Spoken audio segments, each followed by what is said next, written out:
Karen Zivy. I teach the Theory and Practice of Rights sequence, and I'm in the Honors College. Okay.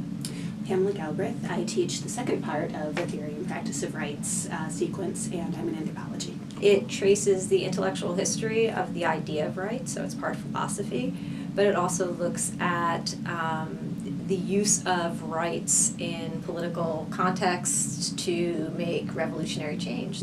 I pick up sort of the cross-cultural comparative part of the human rights course. So we ask, are human rights really universal? And what does looking at other cultures tell us about their universality? Are there other human rights that need to be sort of added to the canon, and how might you go about it? And also, how do different cultures use human rights to make sort of radical revolutionary political claims? I think my favorite part is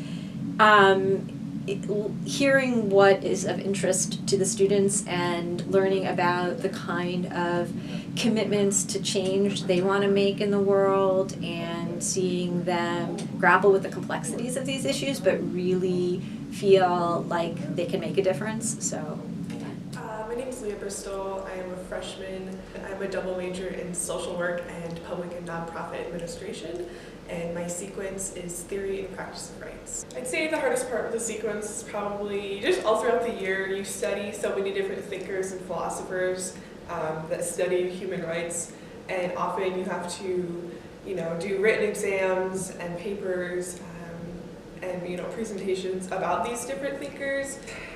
It was really beneficial because I was able to focus all my efforts onto pretty much one centralized class throughout the year. I think it would be kind of difficult to go from your history class and your writing class, and this kind of just gives you a more focused study, I guess, throughout your first year. Do the readings. Do the readings well ahead of time so that you have a pretty good grasp of what was assigned, because every class is the discussion and the lecture is based around what you were supposed to read for that class.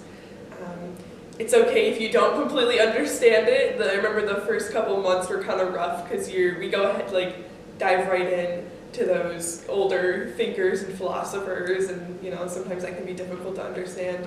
But Google it, read it, Google it if you have to, and kind of get some study aid there. But I don't know. I think the two professors we have, Professor Zeby and then Professor Galbraith, she joins in the second semester. They're both very, very passionate individuals. They've devoted their lives to their respective areas, political science and then anthropology.